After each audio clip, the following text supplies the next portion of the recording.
It's been a couple of months since I traveled from San Francisco to the great city of Houston, Texas, to become superintendent of the Houston Independent School District. Since arriving, I've embarked on a listen and learn tour, visiting communities all over the city to get to know the people who make up HISD, and to let them get to know me a little better. At each, I was welcomed with open arms and enthusiasm, and a willingness on their part to also listen and learn. I'm happy that he's coming and visiting our neighborhoods. I like that the actual superintendent came out and wanted to meet and, get to know the parents. It's just nice to see that he wants to meet people, he wants to hear the concerns. It shows that he shows interest in us and the schools. I think it's important for people in the community like myself to have an understanding of what the priorities of the new superintendent are. All in all, my Listen and Learn tour consisted of 28 community meetings across the district, almost 2,000 community members, and more than 900 employees total attended. There were also meetings across the city with ministers, business leaders, elected officials, and other community leaders. People could give feedback in a variety of ways. Attendees could ask a question or make a comment at the microphone, or they could fill out a comment card. We collected nearly 250 comment cards. All of it was recorded by note takers who attended every meeting. Those who could not attend were invited to fill out a survey in English or Spanish. A total of 598 people filled out the survey, and it asked respondents, what are the strengths of HISD? What are areas in need of improvement? How can we raise the bar of academic success for all students at HISD and eliminate achievement gaps? And what unique needs or challenges does your school or school community face that you want to see addressed? We also had an online survey for high school students, and we had students representing 25 schools respond. It asked them, what are the strengths of your campus? What areas need improvement? What unique needs or challenges does your school community face? And what would you need to be a more successful student? We also held 2 virtual listen and learn meetings, one in English and one in Spanish. These meetings were streamed live on our website, HISD TV, and on Facebook. The community could submit questions in advance or ask questions live during the event by emailing or calling or posting a question on social media. We had a total of 178 questions. Along the way, during those town halls and live broadcasts, I have learned that HISD is made up of a diverse group of stakeholders who are passionate about the education of our students. There was also a lot of consistency from meeting to meeting. Band directors from all over the district mobilized to show up at every meeting, as did school librarians. Parents talked about the need for equity, and students requested improved spaces for learning and the supporting technology. I learned that the community recognizes the strength of our academic programs, the dedication of our teachers, and the strong partnerships that enhance and support many of our educational initiatives. The HISD community cited several strengths and areas where we excel. That includes our diversity of students, of staff, and programs. One employee said, quote, the strength of our district is the ability to reach out to such a diverse population of students, unquote. Another strength cited is our teachers who are dedicated, strong, and hardworking. One employee told us that, quote, I think HISD has many teachers who truly care about the students they teach. This district offers many opportunities and programs to help better teach our students, unquote. An HISD parent said, quote, most teachers I have encountered are understanding and will work with the parent and child with schoolwork and respond well to email, unquote. Another strength is our programs, such as literacy, dual language, STEM, advanced placement, and career readiness.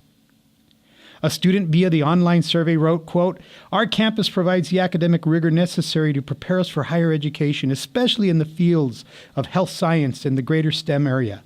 The school is known for having outstanding programs related to math, science, and English, and offers a wide variety of AP or college-level courses, unquote. One employee via the online survey wrote, quote, HISD is a great school district.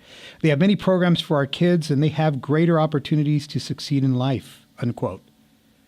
In addition, those who attended the meetings and filled out the survey pointed to several other strengths, including strong community partnerships, resources, access to technology, professional development, and school choice. There were also areas for improvement the community cited, and 3 stood out. The first was equity, and folks had a lot to say about this issue. Our schools are already set up to fail in minority communities, and I think that you touring, you can see that. What is it that HISD is going to do moving forward in earning that trust back from the community? A lot of our schools are being decimated because the students are being sent from lower income areas to the upper income areas. I have a question about just disparities in discipline. What do you have in mind as far as restorative justice? We have 17% of our libraries are closed. That means the students don't have access to them. We have a significant number that are staffed by clerks. What is your plan or your thoughts about expanding that technology to all of the schools? My concern with my son not having had that opportunity when he goes to high school may not be on equal footing with some of the kids that have that. Others mentioned equity as it relates to funding, resources, programs, facilities, hiring, salaries, and class sizes. But perhaps Jasmine Bailey, a student from Chavez High School, summed it up best. The reason why I came to Chavez is because my family did not want me to go to the schools that I was zoned to. They were saying, oh, those are the bad schools, those are the schools you shouldn't really go to. And it really upsets me because I feel like this is HISD. It has so much that should be available for everyone. And I feel like when someone comes to Houston, they should be able to say, my child can go to any school here because all the schools are amazing. HISD stakeholders also stressed 2 other areas that need improvement. The first being leadership and the need for support and development to produce caring leaders and reduce principal turnover. One community member said, quote, choose principals that have a good background and leave them in their positions long enough to make a difference, unquote. Another area for improvement listed was teacher quality, which includes certification, training, classroom management, as well as improving morale and retention. How do we get back to giving to the teachers that are actually teaching the whole child, teaching the whole entire book so that they are setting their kids up to be able to go to the next grade and not just teaching to this test? How equipped are we as a district and a taxpayer to handle the things that our children are encountering? Students were even more specific on what areas they would like to see improve. They cited their environment and problems with inadequate facilities, overcrowding, and lack of support from school administrators on issues that matter to them, such as homework policies, dress codes, and meals. They also referenced the equipment they have access to, from computers and musical instruments to smart boards and document cameras. They were concerned about funding available for programs like music, clubs, and band, and for books and libraries. Transportation and spending excessive time on the bus, which can keep them from participating in programs, was also a concern, as well as limited offerings to diverse and advanced courses. In order to meet these challenges, the district faces 3 key obstacles. The first is funding and a broken state school finance system that does not adequately meet the needs of our schools.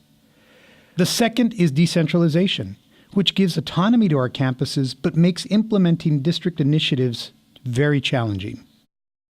And the third is trust and transparency, which needs to be rebuilt among all our stakeholder groups. From all of this information also came strategies for academic success. Stakeholders cite 4 key areas to focus on. The first being programs that differentiate students' abilities and learning styles. One HISD student said, quote, I want to be able to go to every class knowing that I'm going to learn something and achieve something every day, unquote.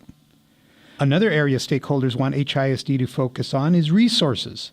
resources to improve facilities and transportation, stock libraries and music classrooms, and provide tutoring and technology support. One community member said, quote, "The resources need not only be financial assistance, but they must be strategically targeted to the specific needs of the schools and their surrounding communities," unquote. Yet another strategy mentioned for academic success was school cultures, specifically ones that use coaching rather than punitive measures to manage behavior and provide more psychosocial support to students and their families. One parent said, quote, "Students should feel safe coming to school." An employee said, quote, "Making learning fun and safe. Students need to feel like they are having fun while learning. This will in turn encourage them to attend every day and crave more learning," unquote. The final strategy mentioned for academic success was the creation of a teaching staff that benefits from development and support, and that is supported by more counselors, nurses, and social workers. An HISD employee said, quote, "I believe that every campus should have a certified school counselor. If a child's social and emotional needs are being met, then they will be able to perform academically," unquote. It is clear HISD has many strengths, along with a diverse community of very passionate stakeholders who seek equitable, comprehensive, and effective academic and social programs that address the whole child. But questions remain on how we get there. Currently, HISD has a global graduate profile that was created with the help of the business and community leaders. This has served as our North Star, but do our stakeholders truly understand and embrace it? And how do we ensure we truly are creating global graduates? I look forward to working with the Board of Education, with Team HISD, and the community at large to determine our next steps as we build upon our strengths and turn our challenges into opportunities, creating a world-class school district in a world-class city.